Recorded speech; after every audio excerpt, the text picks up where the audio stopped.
Julian Cross can have any woman, with a smile, a signature, or a private jet. But when a fiercely independent German tutor walks into his office with bills to pay and no interest in his charm, he meets the one woman he can't buy, and the only one he wants to win for Real. The champagne flowed like water under the soft amber lights of the Skylux penthouse. Music thrummed low beneath conversations thick with money, status, and scandal.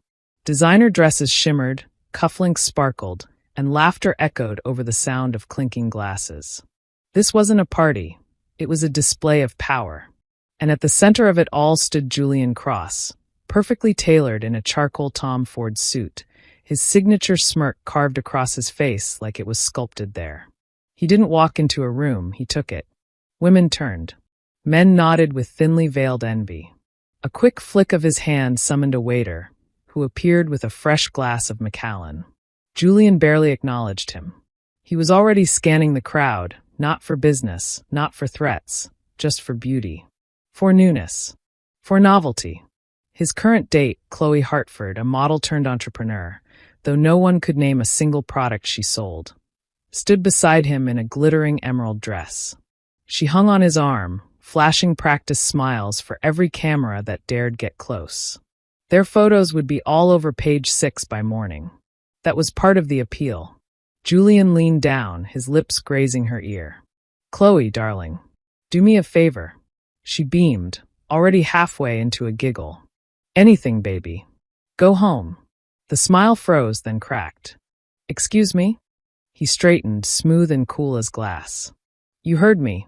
It's been a lovely 3 weeks, but I'm done now." The words hung in the air like a slap. People nearby stopped talking. Chloe blinked, waiting for the punchline that never came. "You can't be serious." Her voice tightened. Julian shrugged. "I'm bored." Chloe's perfectly glossed lips parted, stunned into silence. Then came the fury. "You're an asshole, Julian." "Undoubtedly." He sipped his scotch, unbothered. "I never pretended to be anything else." Chloe stormed off, knocking into a server on her way out, leaving a trail of murmurs behind her. Julian remained rooted in place, eyes wandering again. Already moving on. Moments later, his best friend, Marco DeWitt, approached, a smirk playing on his face as he offered a fresh drink. "Another one bites the dust," Marco said, clinking his glass against Julian's. "What's that now, this month?" "4th," Julian said casually, checking his reflection in the wall-length window. "Maybe 5th. I lose count when the conversations get too shallow. You know, one of these days you're going to meet someone who sees right through you." Julian laughed, rich and amused. "No one sees through me. They see what I want them to see, a man with money, power, looks, and availability for the right offer." Marco raised an eyebrow. "And what happens when someone doesn't want to be bought?" Julian's grin only widened. "Everyone has a price. You just have to find the right currency." Marco leaned against the railing, watching the city lights blink below. "One day, your ego's gonna write a check your charm can't cash." Julian drained his drink and let his eyes drift again to the women gathered near the bar. Models, influencers, heiresses. It was a carousel of curated perfection. "Too easy." "I don't do checks, Marco," he said. "I do wire transfers." They laughed, the noise blending into the atmosphere of clinking glass and muffled beats. But something in Marco's words lingered. Julian wouldn't admit it, but it always did when Marco challenged him. As the night dragged on, Julian drifted from conversation to conversation, letting people orbit him like moons. He'd built an entire brand around being untouchable, yet irresistible. There was no woman he couldn't seduce. Not because of any depth in his personality, he never needed that, but because he understood the game. People didn't fall for him. They fell for the image, the lifestyle, the narrative. And that was exactly how he liked it. As he stood at the edge of the rooftop, watching the stars lose their brightness to city smog, Marco approached him again, this time more serious. "By the way," Marco said, lowering his voice, "I heard from Rachel in HR. She's found your German tutor."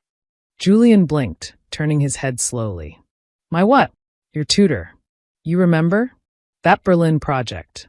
The investors you want to impress. You said you wanted to pick up German. Oh, right. That. He'd almost forgotten. It had seemed like a brilliant idea at the time. Charm them in their native language, build trust, make the deal personal. Another power move. She starts on Monday, Marco continued. Private sessions. Twice a week. Julian nodded disinterestedly. Fine. Have her come to the office. I don't want it eating into my gym time. Marco studied him for a moment. You really think charm can get you through everything? Julian looked over his shoulder, his eyes twinkling like a storm behind glass. Not charm, Marco. Strategy. Marco laughed again, but this time it sounded a little tired. You'll see.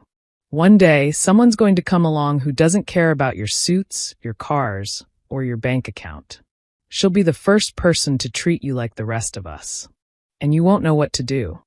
Julian leaned back, folding his arms with theatrical ease. Impossible. Marco gave him a look.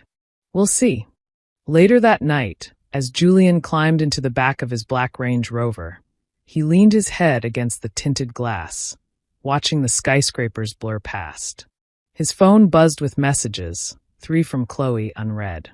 He deleted them without opening. He didn't feel regret. He never did. But his mind hovered briefly on that Monday appointment. A German tutor. He pictured an older academic type. Dull clothes, glasses, passionless voice. It would be a transactional relationship. A means to an end. A tool for business. Nothing more. He smirked to himself. And yet some small, unfamiliar voice whispered, "What if she's different?" He shook it off. Every woman wanted something. Fame. Money. Security. Validation. And he was the man who could give it to them all.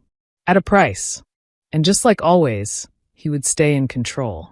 Wouldn't he? Monday morning in Julian Cross's office was an orchestration of efficiency.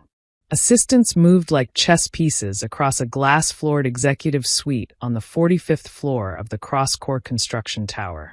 Phones buzzed, emails pinged, espresso flowed, and Julian?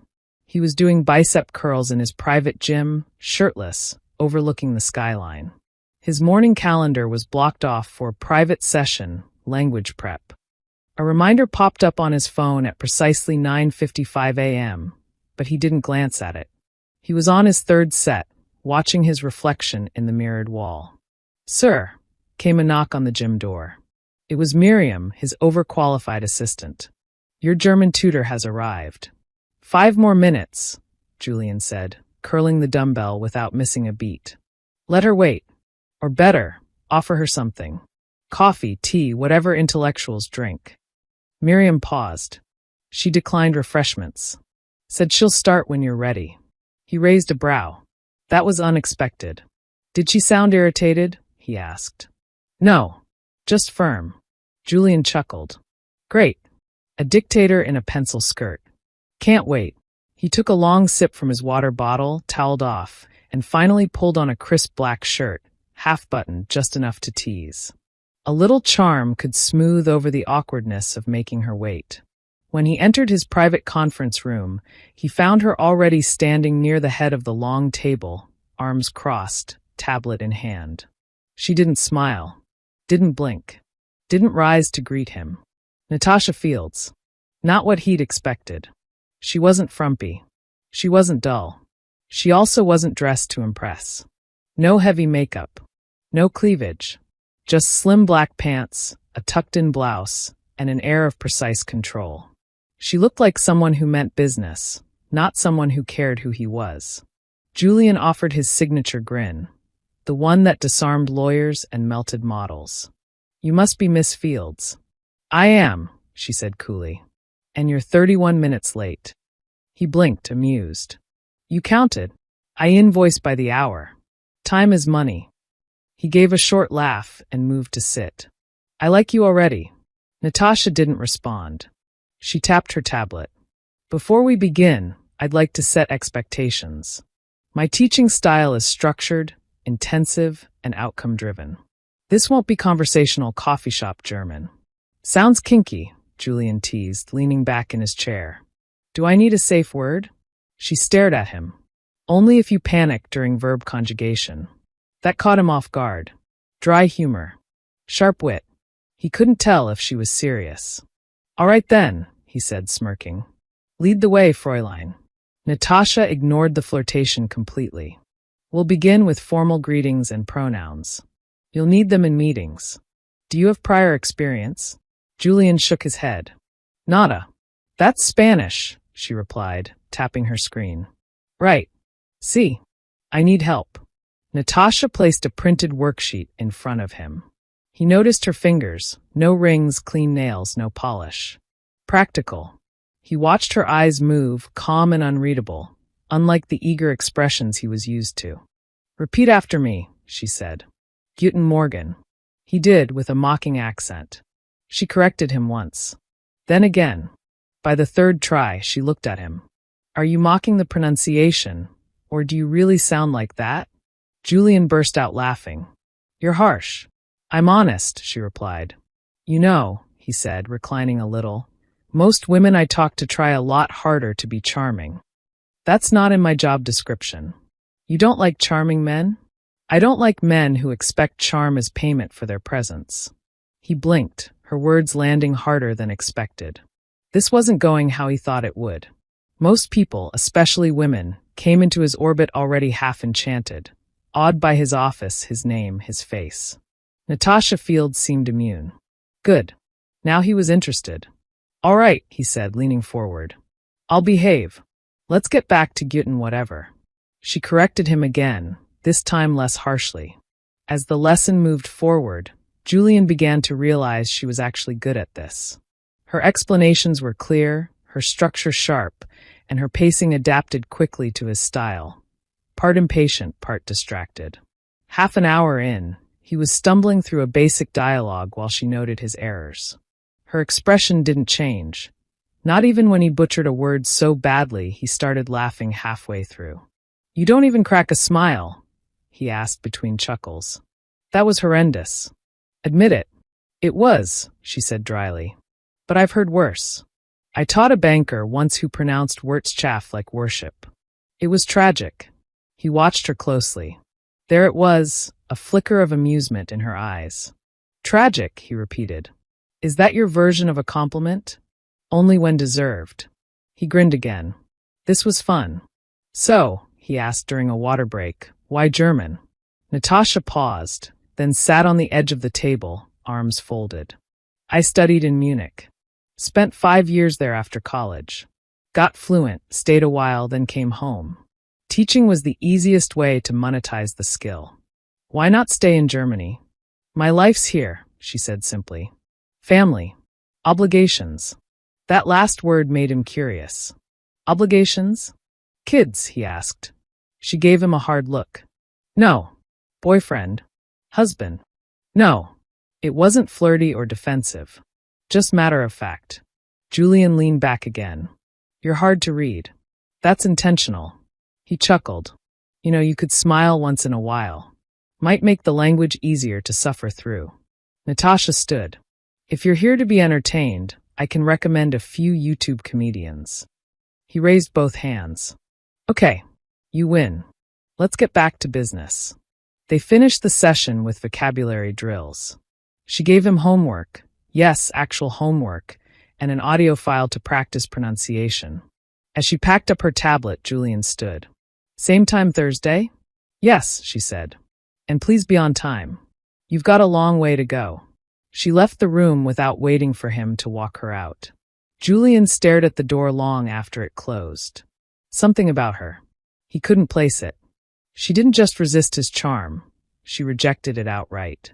As if it were irrelevant. No soft glances. No fake giggles. No trying to impress him. He smiled to himself. This might be more interesting than he thought. Julian was not used to feeling average. Yet somehow, by the third lesson with Natasha Fields, that's exactly how he felt, like any other man fumbling his way through syllables, trying to earn her approval one correctly pronounced verb at a time, and failing spectacularly. The session had just begun. Natasha sat across from him at the long, sleek table in his private conference room, a cup of black tea unsweetened, resting beside her notes. She wore her usual uniform, dark slacks, neutral blouse, barely a trace of makeup. Her hair was pulled back, sharp and unfussy, much like her personality. "Repeat after me," she said, voice calm but not soft. "Ich bin der Geschäftsführer meiner Firma." Julian rolled his eyes. "You know I have a policy about saying things I can't spell." "Try anyway." He groaned, ran a hand through his hair, and mimicked her slowly. "Ich bin der Gesche something?" Her expression didn't change. "Geschäftsführer." One more time. He leaned back in his chair and gave her a lopsided grin. "You know, when I said I wanted to impress my German investors, I didn't mean by giving them migraines." "No," she said flatly, "but you did say you wanted to speak fluently within 3 months. And at this pace, they'll be retired before that happens." "Ouch," he muttered. She began scribbling a few phonetic notes beside his mistake. The efficiency, the lack of hesitation, it irritated him. Not because she was wrong, because she didn't seem to care who he was.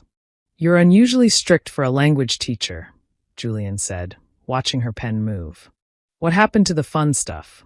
Songs? Flashcards? Hand puppets?" She looked up.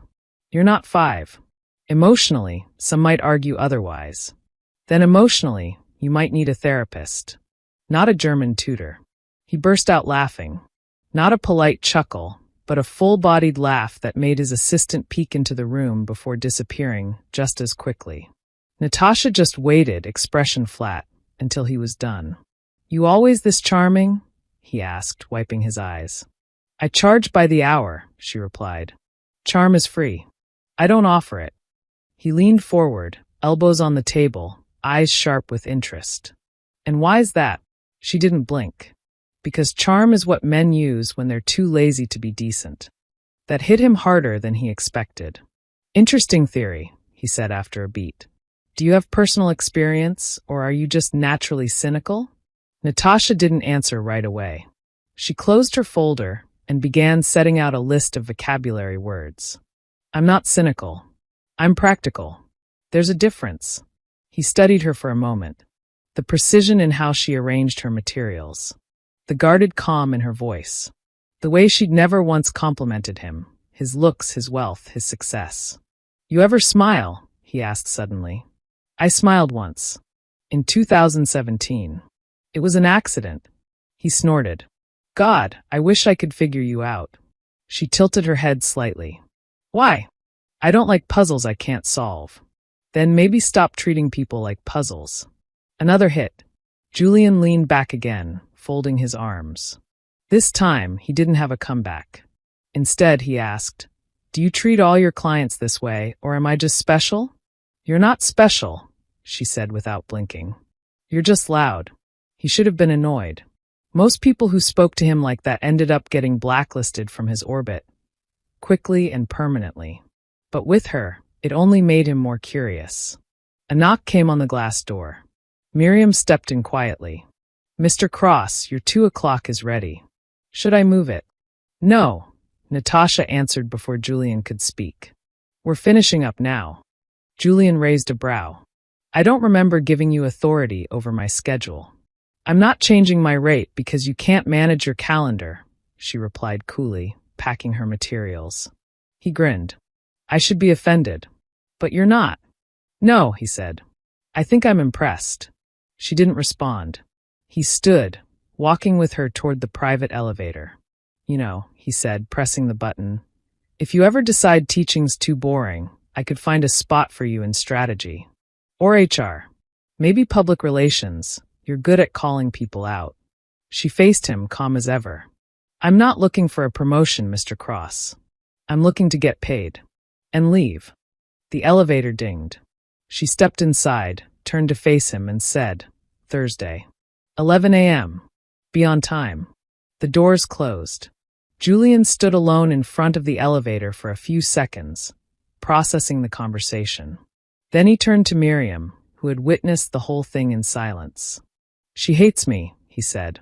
Miriam raised a brow. "She teaches you." "Same thing." He walked back into the conference room, sat down, and stared at the worksheet Natasha had left behind. It wasn't the language that bothered him. It wasn't the structure or even the homework, which he'd already decided to pass to a translator for review before next time. No, it was her. It was the absolute refusal to indulge his ego. The way she didn't flinch under his charm. The way she'd said you're not special like she meant it. And somehow it felt like a dare. For the first time in a long time, Julian Cross felt like he didn't hold the upper hand. And strangely, he liked it. Julian Cross was 20 minutes early. Not to a board meeting. Not to a photo op or a luxury auction. To German class. He sat alone in his sleek glass-walled conference room, tapping a Mont Blanc pen against the edge of the polished table, flipping through the vocabulary worksheet Natasha had given him last session. For once, he wasn't checking stock reports or scrolling through social media. He was focused, waiting, impatient, yes, but in a way that surprised even him. Miriam peeked her head in. Still no sign of her. She'll be here, Julian said without looking up. And she was. Exactly on time, as usual. Natasha entered, the click of her modest heels sharp against the marble floor. Her look hadn't changed, still sharp, professional, no nonsense. But something about the way she walked into the room now, it felt different to him. Like a tide rolling in quietly, impossible to stop. Good morning, she said simply, setting down her tablet and bag. Guten Morgen, he replied, sitting up straighter. Look at me, already fluent. You said good morning like someone apologizing for a parking ticket. Hey, I've been practicing. Have you? She asked, arching an eyebrow as she sat. He slid over a printed worksheet, completed, with his careful scrawl all over it. She picked it up, scanned it. No expression.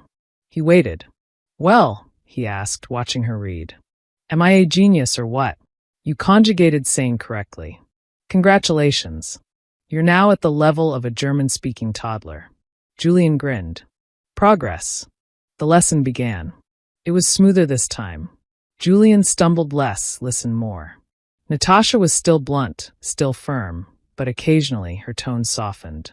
Once, after he managed to pronounce a particularly long compound noun without choking, she even allowed the faintest ghost of a smile. Not that she admitted it.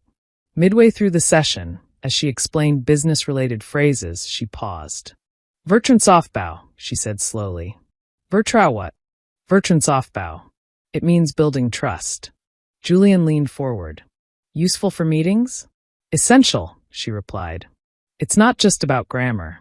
German culture puts a high value on directness, consistency, and long-term reliability. They don't respond well to flash or surface-level promises. So, not my usual crowd. Natasha didn't smile. Exactly. He watched her carefully. Her posture, her voice, the way she measured every word. She wasn't just talking about language. You've spent time there, he said.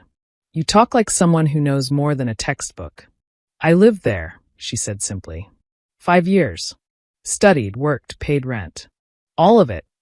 What made you come back? A beat. Natasha looked down at her tablet, as if deciding whether to answer. Then, family. My mother had a stroke.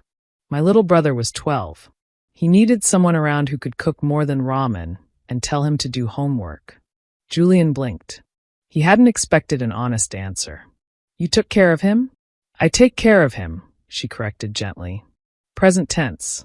He's 15 now. High school, full of attitude. But smart. Good kid. And your mom? She's stable, Natasha said. Some days are harder. She's relearning how to write with her left hand.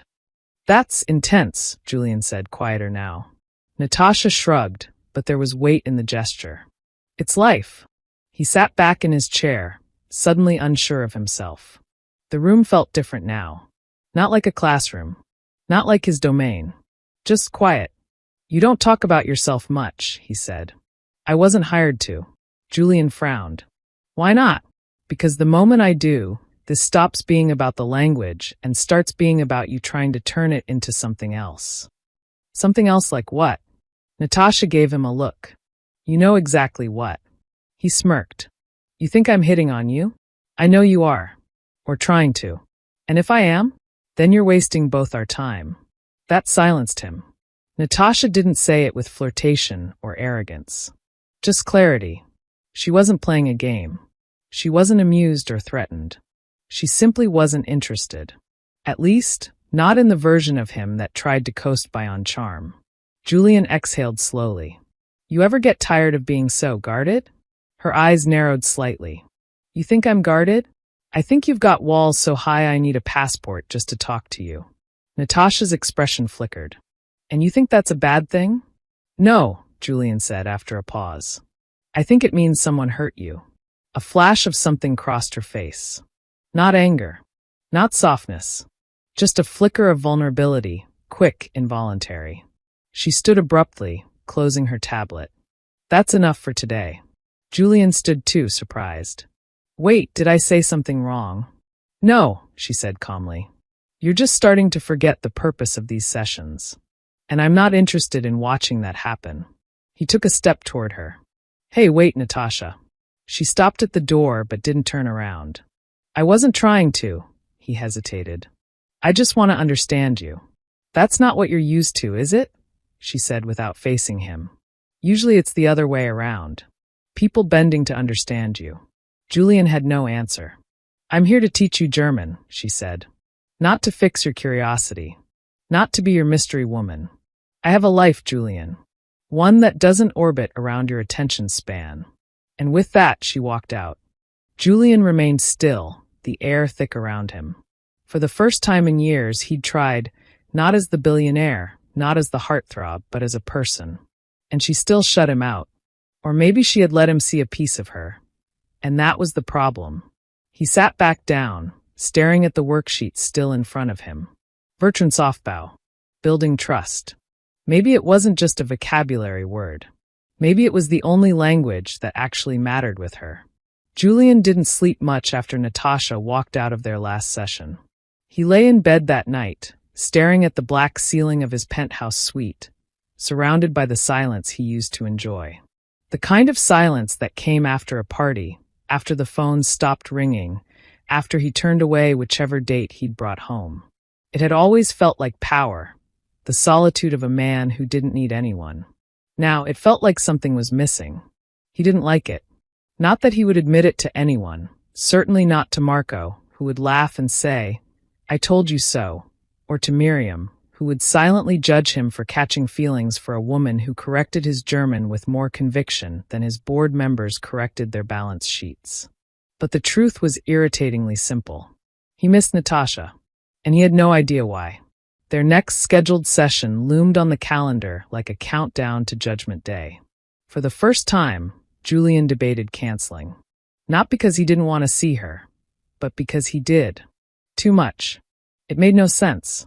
He'd been turned down before. Rarely, but it had happened. What was different this time? Why did this woman, with her quiet defiance and careful eyes, stick in his brain like a song he couldn't stop humming? When Thursday arrived, he was in the office early again. Earlier than usual. He'd shaved, wore a crisp navy shirt instead of the usual black, and even brought his notes from last time. Handwritten, no less. Natasha arrived at 11 o'clock sharp. She didn't smile when she entered. She didn't comment on his punctuality. She just nodded once and sat down, pulling out her tablet like it was any other day. Good morning, she said. Guten Morgen, he replied, pronounced correctly this time. A small nod. Barely there, but it was something. They started the lesson as usual, verb drills, pronunciation, translation practice. The air between them was tight, but not cold. Julian was more focused, less smug. He answered seriously, took corrections without smirking, and didn't crack a single inappropriate joke for the first 30 minutes. But Natasha noticed something different too. He wasn't trying to charm her anymore. He was trying to learn.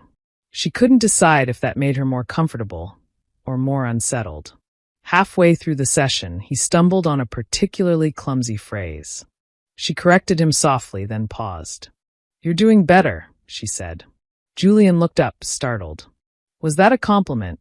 She hesitated. A statement. He grinned. Close enough. The smile faded, though, as he studied her face.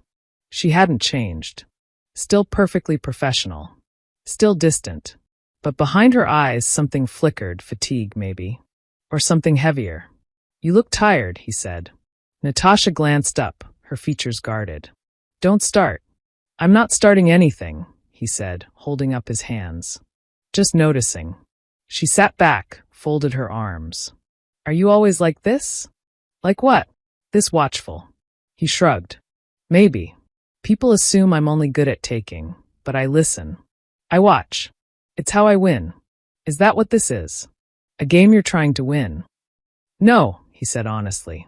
That's the problem. She studied him. Something in his voice had shifted. It was quiet. Real.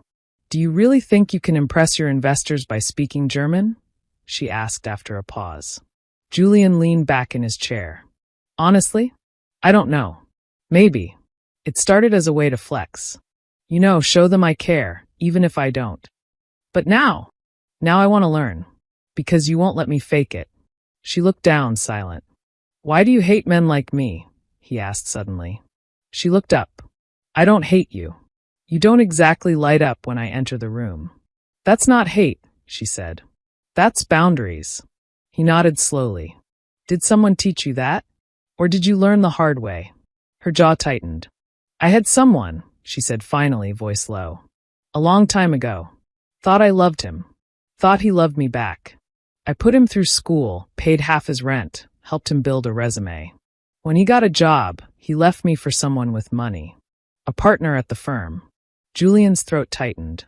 Damn. He said I wasn't ambitious enough for him. That he didn't see a future with someone who lived small.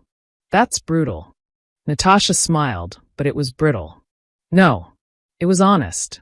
And it taught me something. That charm is a con? No. That love is conditional. And I don't have time for those conditions anymore. Julian exhaled slowly. Is that why you won't even consider letting someone in? She raised an eyebrow. You want in? He hesitated. For once, he didn't have a clever answer. Just silence. She looked away. This is what I mean. Men like you, you're used to owning things. Buying access. But I'm not a luxury item, Julian. I know that. Do you? He sat forward. I'm not here to buy you. If I was, you'd be gone already. You think I'd put up with this if I was just looking for someone to flatter me? Then what are you looking for? He hesitated again, then said quietly, maybe someone who sees me. Natasha blinked. They stared at each other across the table. No laughter. No flirtation. Just honesty hanging heavy between them. After a long moment, she stood and began gathering her things. Julian didn't move. She paused at the door. Don't expect me to fall for you just because you finally learned how to conjugate. I won't, he said. But I'm still going to show up. Natasha's eyes softened, but only a little. That's your choice. And she was gone. Julian sat alone, his chest tight, his thoughts louder than usual. It wasn't just tension between lessons. It was something else. Something like hope. Something like fear. Something like the beginning of love. Julian Cross had been to hundreds of corporate galas. Sleek black-tie fundraisers, wine-soaked networking events, and investor galas that oozed excess. But tonight felt different. It was the Berlin Preview Dinner, a high-profile pre-launch event for CrossCore's year-long partnership with German contractors and stakeholders. The stakes weren't just financial. They were personal. This was Julian's chance to prove that his company wasn't just an American juggernaut. It could integrate, collaborate, and respect the cultural values of its European partners. And so, standing in front of the long mahogany mirror in his suite, Julian adjusted the cuffs of his dark navy tux and took a breath. He looked sharp, controlled, ready, but his mind was elsewhere. Natasha. She wasn't on the guest list yet. She hadn't wanted to come. Julian had spent 2 weeks convincing her. Not with charm or flattery or gifts. Just with reasons. You speak German better than anyone on my team, he'd said. You know how to keep me from sounding like an idiot, he'd added. You'd be helping me, not just translating, but bridging. Eventually, she said yes. But only after negotiating a contract. A clear scope of work. An exit clause. He'd signed it without argument. And now she was downstairs, arriving separately, dressed in whatever she chose. No stylist, no PR team, no appearance management. Just her. The way she always was. When he stepped out of the elevator and entered the grand ballroom, his eyes scanned the crowd immediately. The chandeliers sparkled above linen-draped tables. Gentle string music played over a low hum of multilingual conversation. Powerful men laughed too loudly, and women in diamonds assessed each other with tiny, practiced glances. Julian cut through the room like a blade, nodding to familiar faces, shaking hands, playing the role he'd perfected over the years. Then he saw her. Natasha stood near the far end of the room, speaking German fast, to one of the lead contractors. She wore a dark green dress, modest but graceful, her hair swept up loosely, not for glamour but for convenience. And yet she looked radiant. Not because she wanted to impress. Because she didn't care to. Julian approached slowly, catching the tail end of her translation about some supply chain delay. The contractor laughed, nodding gratefully, and moved on. She turned, saw Julian, and arched a brow. Still upright. Barely. This tux is squeezing the life out of me. You're welcome, she said. I told your assistant to tighten the waist. He laughed, but there was a nervous energy in his chest. Thanks for coming, he said. I'm getting paid. And you look incredible.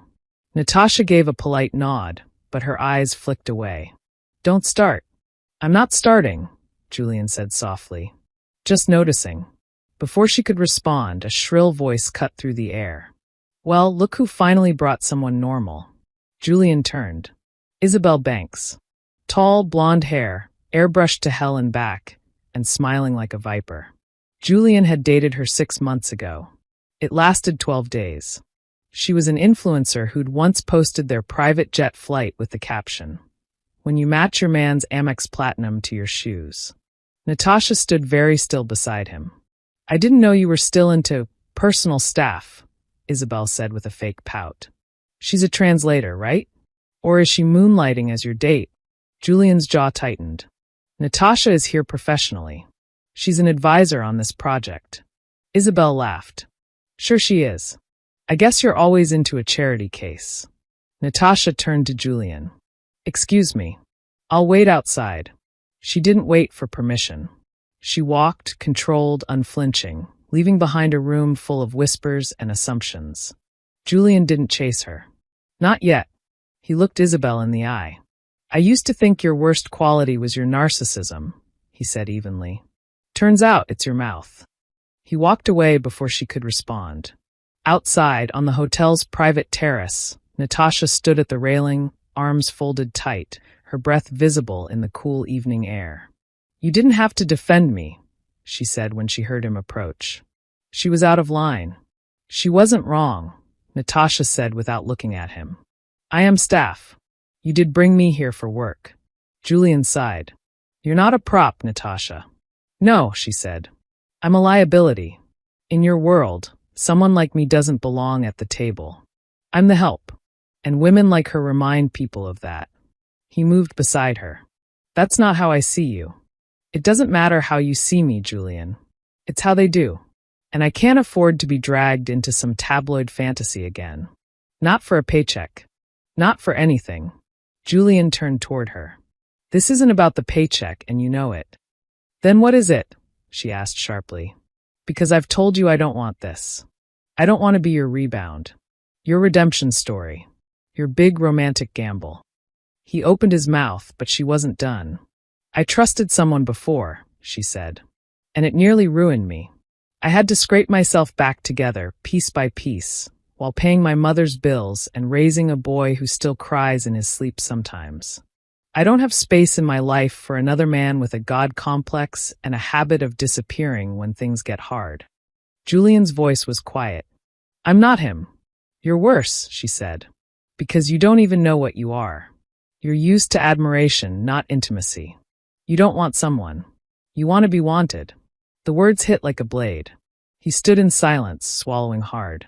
Then he said, almost a whisper, I didn't expect to fall in love with you.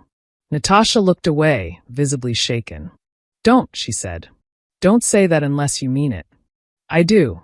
No, Julian. You feel it. And feelings pass. They always do. Then I'll prove it, he said. Not with flowers. Not with money. Not with some billionaire gesture. She turned to him, eyes glassy now. You can't fix this with grand gestures. I know. Then stop trying to make me believe in something I can't believe in. Julian took a shaky breath. I'm not trying to make you believe. I'm just not walking away. Not this time. She closed her eyes. Then you're going to get hurt. I'd rather get hurt being honest, he said, than keep pretending I don't care. The door behind them opened. Miriam peeked out. They're asking for you, sir. Julian nodded without looking away from Natasha. Tell them I'll be there in 5. Miriam left, and for a moment, the only sound was the wind rustling through the trees lining the terrace. Natasha finally looked at him. Really looked. And what she saw wasn't the arrogant man she'd met weeks ago. It was someone raw, bruised, but trying. I'm scared, she said, barely audible.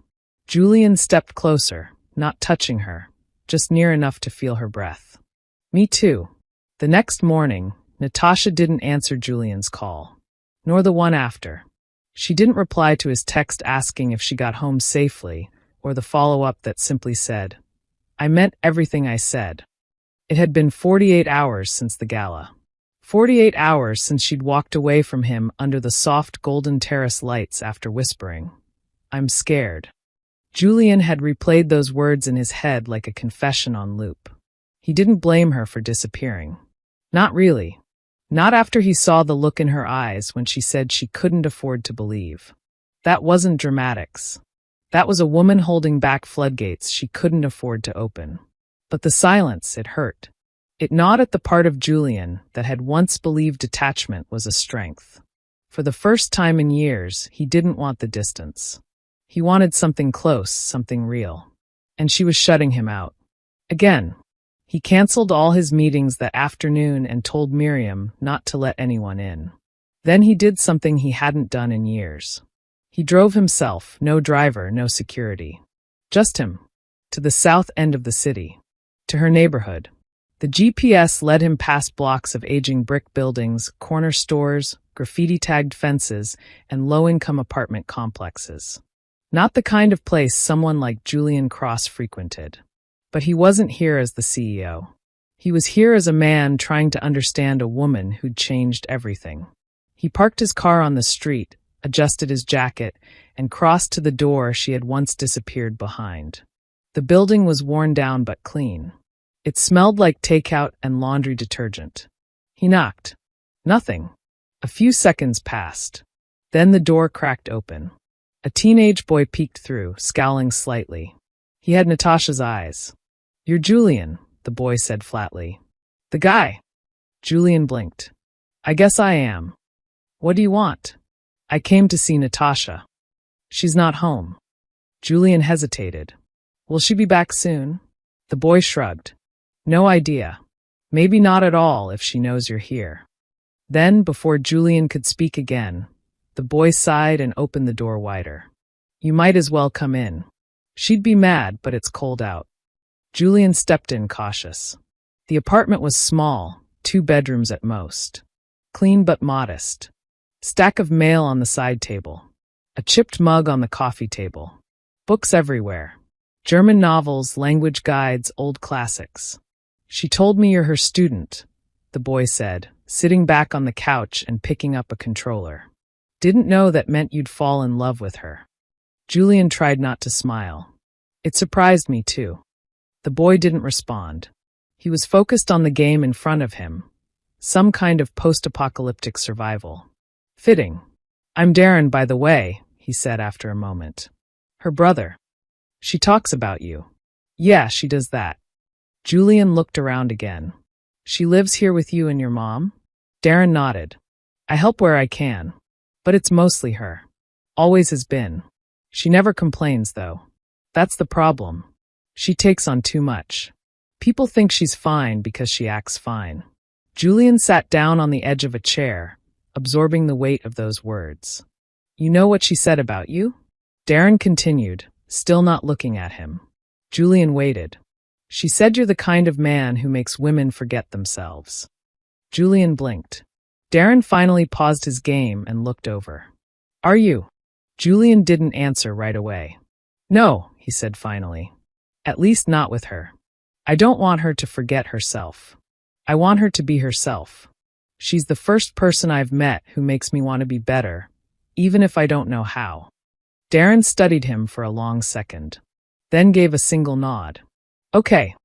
The front door opened a minute later. Natasha froze in the doorway when she saw Julian standing there. Her keys slipped slightly in her hand.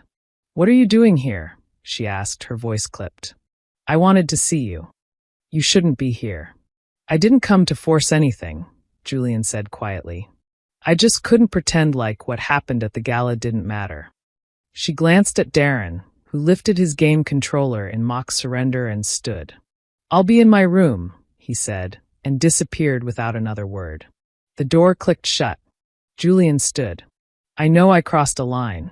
You said you needed space, and I showed up anyway. But You didn't cross a line, Natasha said, cutting him off. You crossed me. You stood there on that terrace and said all the right things, and then you let me walk away like it was nothing. You told me to. Don't give me that, she snapped. Don't play helpless. You've made empires bend to your will. If you'd wanted to stop me, you would have. Julian's voice was low. I was trying to respect you. No, you were trying to protect yourself. Silence. She dropped her bag near the couch and leaned against the wall, arms crossed. I don't know what you want from me, she said, softer now. I want to try, he said. Not for a moment. Not for the headline.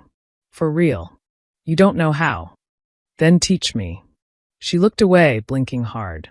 You're asking me to risk everything again. To believe that someone like you, who could have anyone, would choose someone like me without conditions. I already have. Today, maybe, she said. But what about when it gets hard? When your world expects someone shinier? When I'm not easy? When the weight of my life starts to bleed into yours? Julian walked toward her slowly. I've dated shiny, he said. I've lived shiny. It's empty. He paused in front of her. Close, but not touching. You challenge me. You call me out. You see through me.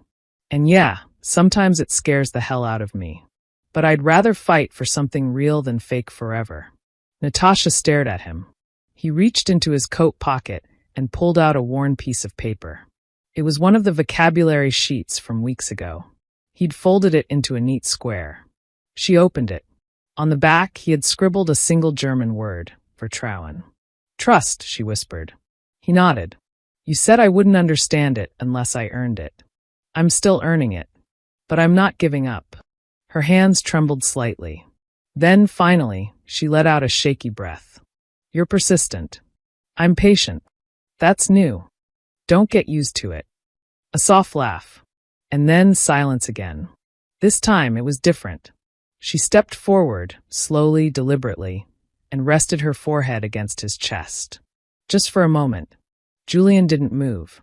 He didn't speak. He just closed his eyes and let her rest there, letting the moment stretch as long as it needed. When she finally pulled back, her voice was quiet. I'm not ready for everything. I'm not asking for everything, he said. Just something. Natasha looked at him. Really looked. And then she nodded. Okay. Berlin was cold in a way Julian wasn't used to. Not the icy, sharp cold of ski trips in the Alps or the clean winter air on a private jet runway. This was real cold, the kind that seeped into your bones, chased you through the streets, made your breath fog and your ears burn and your fingers stiff in your gloves. It was grounding. He liked it. He liked it because she was here. Natasha stood beside him in a fitted black coat, scarf wrapped tightly around her neck, hair pinned up under a wool beret. Her gloved fingers gripped a notepad and a slim tablet, her eyes fixed on the construction site below. They were standing on the observation deck of the Berlin project, his project, but for once he wasn't the center of the moment. She was speaking in rapid-fire German with two senior engineers from Stuttgart. They hung on her words, nodded, laughed occasionally. She didn't look at Julian once. She didn't need to. And he didn't interrupt. He just watched. Not with amusement or ego, but with something close to awe. It had been 2 weeks since their moment in her apartment, since she'd rested her forehead against his chest and said okay. They hadn't defined anything. No declarations. No promises. Just something. A beginning. And for Julian, that was more than enough. Now, they were in Berlin for the official project launch. She had accepted his offer, not to be a date, but to join the travel team as a language liaison and strategy advisor. Her contract was solid, her rate increased, her boundaries intact. Still, they'd been close. Evenings spent in long conversation. Quiet dinners. Walks through frost-covered parks. Occasional laughter. Mutual silences. And one night, she let him hold her hand. Just once. Briefly. But it felt like everything. As the engineers dispersed, Natasha turned to him, her cheeks pink from the cold. "They like you," she said. Julian smirked.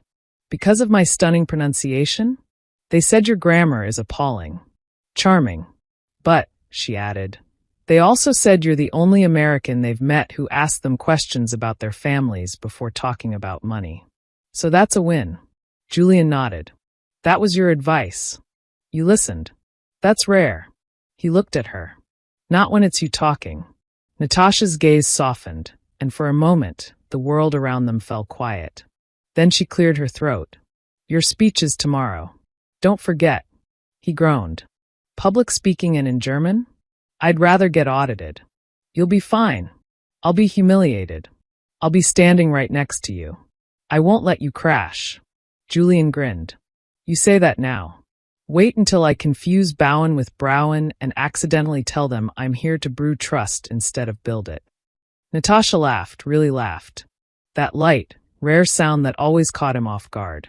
He didn't realize how much he needed to hear it until it came. "You've come a long way," she said quietly. He tilted his head. "In German? In everything." A silence stretched between them.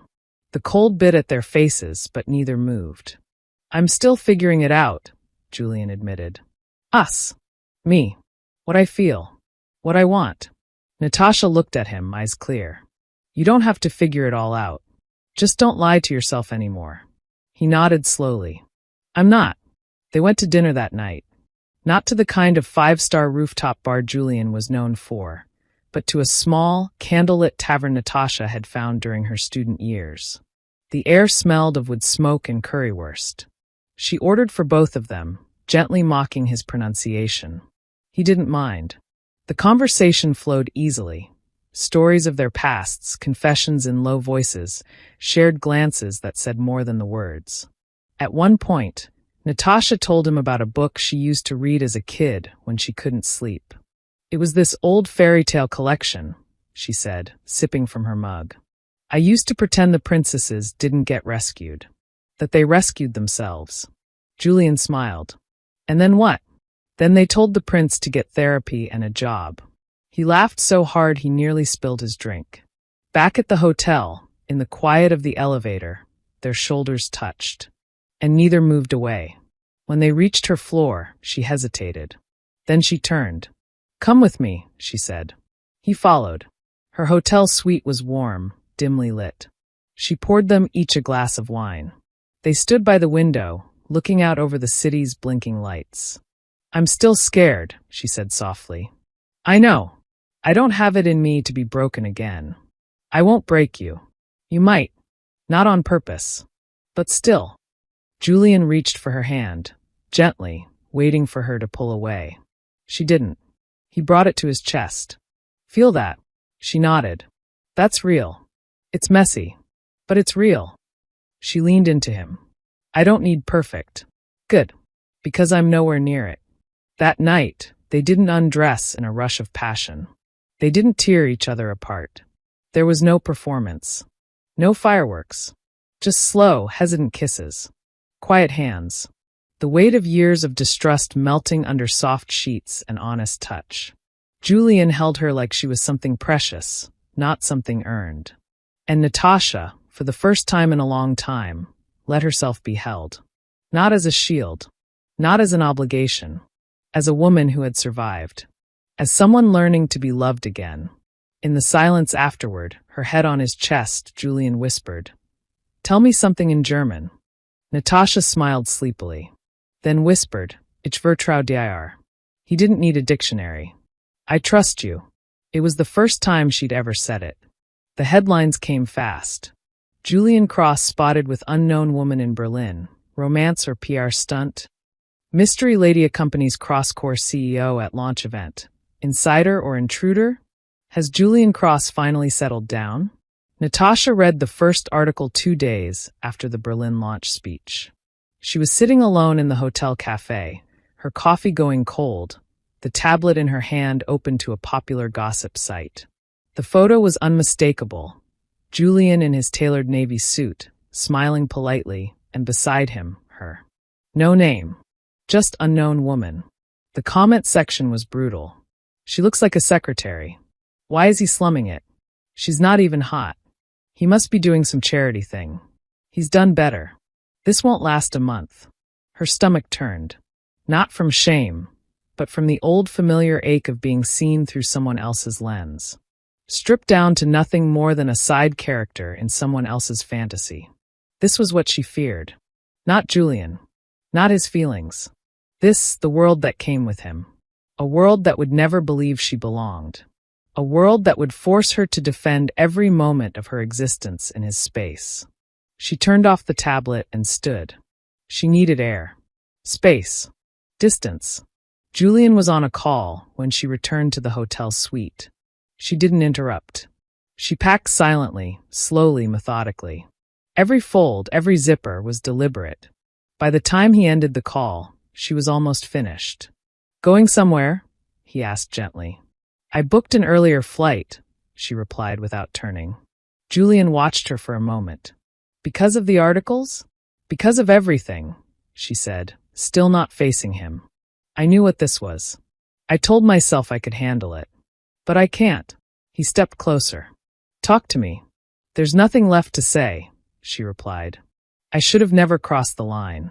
I knew what your world was like, and I let myself pretend it could be different. That you could be different. I am different with you."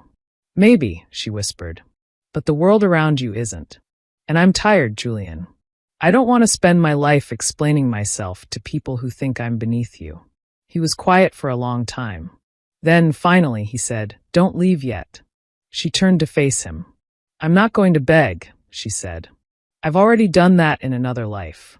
I won't do it again." "I'm not asking you to," he replied. Then he walked past her, picked up his phone, and dialed a number. She stared, confused. Within seconds, he was on a live call with a press contact. She heard her name. She heard him say off the record, official statement, no comment going forward. And then, "She's not a mystery," Julian said calmly. "She's not a fling. She's not a placeholder or a headline. She's someone I love. That's all they need to know. There's no quote beyond that." He hung up, turned to her. "I'm not ashamed of you," he said. "And I won't let anyone else reduce you to a caption." Her chest tightened. "You don't need to prove anything to me." "I'm not doing it for you," he said. "I'm doing it because for once in my life, I care more about keeping something real than keeping my image clean." Natasha stared at him. "And what happens when the board gets nervous? When investors ask questions? They already do. Let them. I've spent years crafting a brand I don't even like anymore." He took a step toward her. Then another. "I don't want a trophy. I want you. With your fire. Your stubbornness. Your long silences and your honesty and your boundaries." She didn't move. "You don't need me to fix your life," he continued. "You don't need my money or my connections. But maybe you need someone who chooses you anyway. Who stands next to you, not in front of you." A long silence passed between them. Natasha's hands loosened around the handle of her suitcase. And for the first time since that morning, she breathed. The next day, they flew home together. No photographers. No press. Just silence. And warmth. And something fragile but growing. Weeks passed.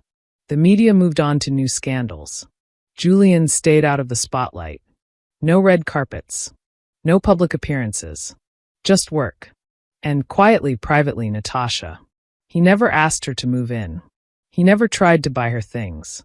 She continued teaching. He continued learning. Sometimes German. Sometimes her. It was on a Sunday afternoon that she found the letter. Folded neatly on her doorstep, slipped beneath the door. Her name was written in his handwriting. She opened it cautiously. I'm buying a property in your neighborhood. Not a penthouse. Not a fortress. Just a place. With windows that open and floors that creak. Not for you. For me. Because I don't want to orbit anymore. I want to land. And I want to land somewhere near you. That's it. No pressure. No strings. Just, if I'm going to rebuild myself, I want to do it on your street. Her eyes blurred before she could finish. She folded the letter and held it to her chest. 6 months later, he stood beside her at Darren's school play. He was wearing jeans. Jeans. She didn't recognize herself in that moment. Not because she had changed, but because she hadn't. And someone still chose her. After the play, as Darren sulked about forgetting 2 lines and Natasha consoled him with chocolate, Julian walked behind them, hands in his coat pockets, smiling. He didn't say anything. He didn't have to. 1 year later, Natasha opened her own language school, small, independent, with classes for immigrants and international professionals alike. Julian came to the opening, shook hands, and cut the ribbon. Then he disappeared into the crowd, letting her shine. He didn't speak. She did. Fluent, poised, radiant. After the crowd thinned and the flowers were delivered and the cameras were packed away, he met her in the back room. She held up the ribbon. You're still bad at cutting things. You tried doing it with 4 reporters shouting your name. She smiled. He stepped closer. Still scared? He asked. She nodded. Sometimes. Me too. Then he reached into his pocket and pulled out a small envelope. Inside, a card. On it, in his handwriting. You weren't bought. You were never for sale. You were chosen. And I'm lucky you chose me back. Natasha closed her eyes. And when she opened them, he was still there. We have come to the end of the story. I hope you enjoyed it. Leave a like and subscribe to my YouTube channel for more interesting stories.